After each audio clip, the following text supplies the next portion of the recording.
നമ്മുടെ വണ്ടിക്ക് EV critical alert വന്നിട്ട് സിസ്റ്റം ക്രിട്ടിക്കൽ അലർട്ട് കാണിച്ചിട്ട് വണ്ടി മൂവ് ചെയ്യാത്തൊരവസ്ഥ വന്നപ്പം നമ്മൾ ടോയിങ് സർവീസിനെ വിളിച്ച് വണ്ടി സർവീസ് സെൻറ്ററിലോട്ട് ടോയിങ് ചെയ്ത് കൊണ്ടുപോകുന്ന വീഡിയോ ആണ് കണ്ടത്. അപ്പം ഇത്രയും 3 ദിവസമായിട്ട് അതിപ്പോൾ സർവീസ് സെൻറ്ററിലാണ്. ഇതുവരെ അവർക്ക് അതിൻ്റെ ഇഷ്യൂ എന്താണെന്ന് കണ്ടുപിടിക്കാനോ അത് റിസോൾവ് ചെയ്യാനോ ഇതുവരെ പറ്റിയിട്ടില്ല. ഞാൻ ഡെയിലി വിളിക്കാറുണ്ട്, അവർ ചെക്ക് ചെയ്യുന്നു മാത്രമാണ് പറയുന്നത്. ഓക്കെ, ലാസ്റ്റ് ഫ്രൈഡേ ഞാൻ എറണാകുളത്തുനിന്ന് എൻ്റെ വീട് പൈകയാണ്. ഞാൻ ഓടിച്ച് ഫ്രൈഡേ നൈറ്റ് ഇവിടെ വന്നതാണ്. ഇവിടെ വരുന്നൊരു ഇഷ്യൂ ഇല്ല, വണ്ടി ഞാൻ ഓഫാക്കിയിട്ടു. പിറ്റേന്ന് സാറ്റർഡേ വലിയ പണികളൊന്നും ഇല്ലാതെ തന്നെ പിന്നെ ഈവനിങ് ആണ് വണ്ടി സ്റ്റാർട്ട് ചെയ്യാൻ നോക്കിയത്. ഈവനിങ് വണ്ടി എടുത്തപ്പോൾ തന്നെ എറർ കാണിക്കുന്നു.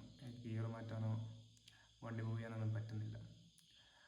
അപ്പം പിന്നെ ഞാൻ ചെറിയ ഓക്സിലറി ബാറ്ററി ഊരിയിട്ട് ഡിസ്കൗണ്ട് ചെയ്ത് നോക്കി, പക്ഷെ അതും വർക്കായില്ല.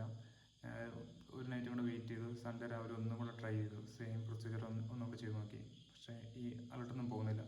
അപ്പോഴാണ് ഞാൻ ഈ RSI വിളിച്ച് അവരൊരു 2 മണിക്കൂറിനുള്ളിൽ വന്നു. നല്ല മഴയായിരുന്നു. ഞങ്ങൾ ആ വണ്ടി അവിടുന്ന് കയറ്റി വിട്ടു.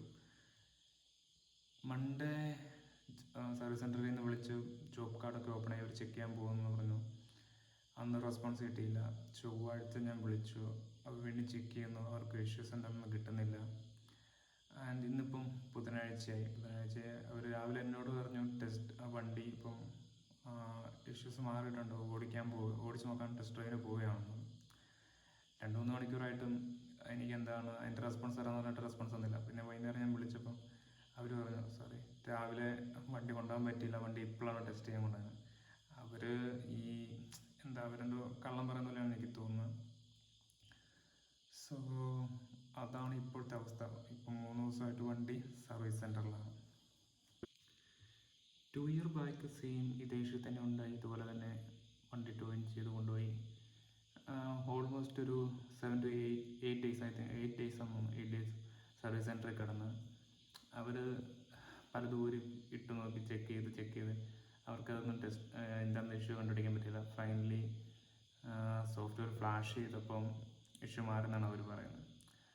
അപ്പോൾ ഇനി ഇത്തവണ ഇതെന്താവുമെന്ന് അറിയത്തില്ല. Wait and see.